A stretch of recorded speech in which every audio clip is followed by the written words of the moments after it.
Hey everyone, Dan Barrett here with Travel Odysseys, and in this video, we're going to hear from a representative from Bedlam Vodka who will demonstrate for us how to make the perfect martini to enjoy in your traveling adventures.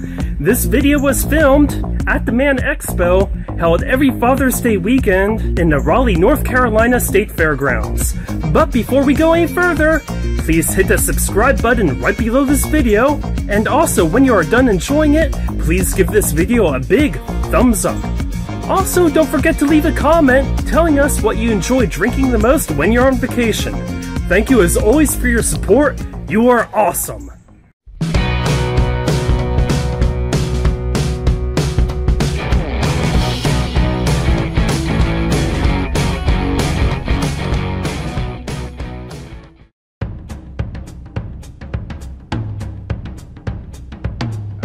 And they are local, but they are also nationwide. They have been part of the ESP and the SB Awards, plus other very numerous occasions, making drinks for the stars. So it is my pleasure to bring you back on the stage this year with Man Expo to Jesse Cortez from Bedlam Vodka. Hey guys. So if you were here earlier today, we teamed up with Larry's Coffee and made an awesome vodka coffee Manhattan. And so what we're going to do is kind of take that focus on classic cocktails, and we're going to talk about two different ways to make a martini. I don't know how many people are martini drinkers. They tend to be a little more stiff and kind of those things that you need after a long day at work. So we're going to go two ways. We're going to make a classic dry martini with just a little twist, and then we're going to make a dirty martini. And then I'm going to talk to you about how you can make these at home and actually just make it all at once and keep it in the fridge, and then whenever you're ready for it, you just crack that bottle open and pour it, and it's already done. So to get started, we're going to start with a dry martini. So a classic martini is going to be vodka or gin. Obviously, we're going to focus on vodka today. Dry vermouth, and people's preferences for their martinis really focus on the vermouth. Typically, most people would prefer the bartender to just look at the bottle and then continue making the drink without actually putting any vermouth in there. And it's a pretty common misconception, and what you're really missing is just a tastier, more complex cocktail. What we're going to do though is we're actually going to add a little grapefruit bitters to our dry martini. Grapefruit works very well with Bedlam. The flavor profiles match very nicely, and so this is going to be something that is a little dry, just a kiss of citrus. You get it ice cold, which you'll be able to try when I'm done, and it's just super tasty. So we're going to start with 3 ounces of Bedlam, and this fancy little gold measuring utensil that I have is called a jigger.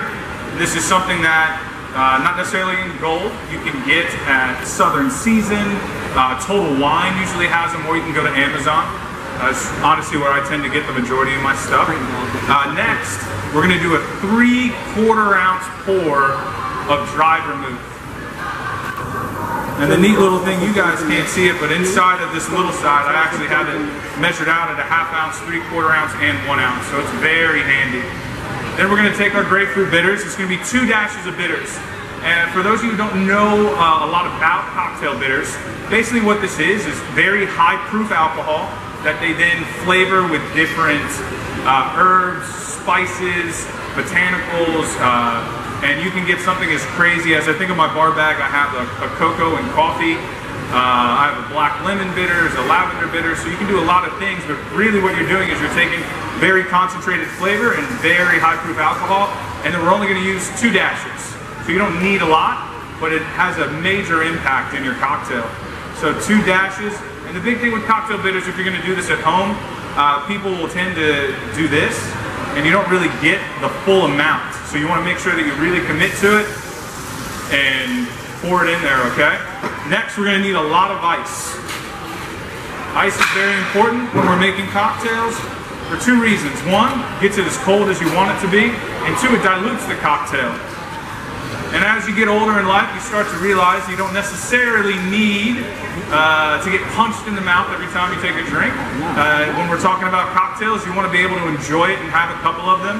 And so the perfect amount of alcohol, perfect amount of the other ingredients, and then you need water in there. The dilution helps marry everything together. And Nice. When you're stirring or you're shaking a cocktail, it's really important to do it till it's properly chilled. The best way to tell is when your mixing glass or your cocktail shaker starts to get frosty, you kind of hit the point. So once you have that mixed up,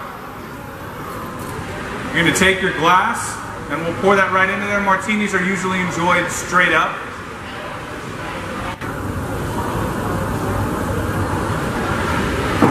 And another note, most people, when you think of a martini, you probably tend to think that it should be shaken. You know, especially thanks to James Bond.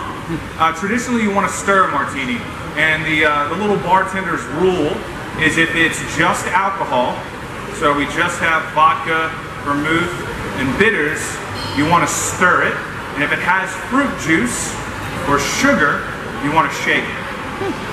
So we stirred our martini, and since we use grapefruit bitters, take a nice grapefruit, we're going to cut a nice healthy peel. And we can make it look real pretty. For any of you Instagrammers out there, talking to you, sir. And then you just want to squeeze it and give it a flick right over the drink. You can drop that in there, and that's going to be a dry martini. Okay? Get rid of this ice real quick, somewhere.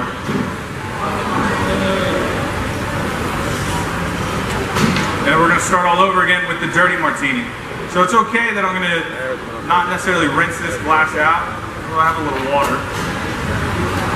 Because dirty martini, you think olive brine, that's a more aggressive flavor. So you want to do that after the grapefruit, which is a lighter flavor. It won't negatively affect the dirty martini. So we're going to start again with 3 ounces of Bedlam.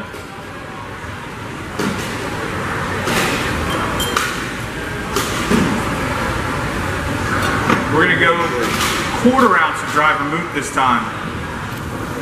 So just a hint, just kind of holds everything together. And then you can either use the olive brine right out of your olive jar.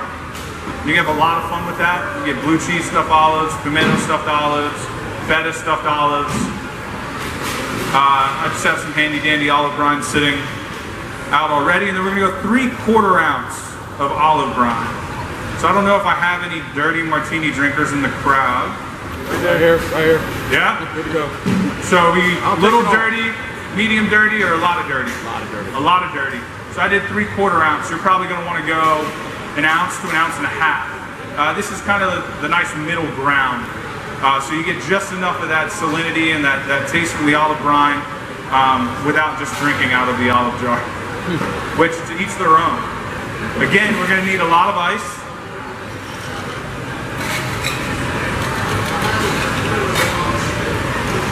And you start stirring that up.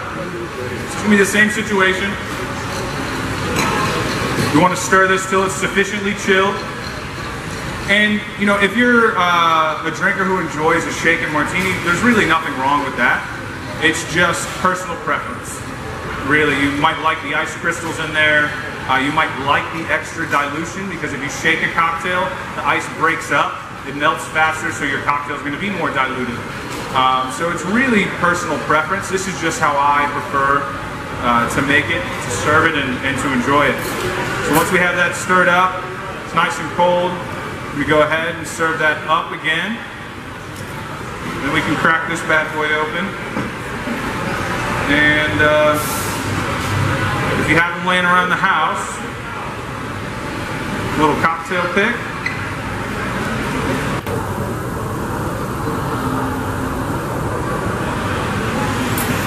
And there's your dirty martini. So if you guys have any questions, feel free to come up afterwards. If you give me a second, we're going to get the music going again. Turn off my mic so you don't have to listen to me talk anymore. And I'm going to get these samples ready for you, all right? Thank you very much.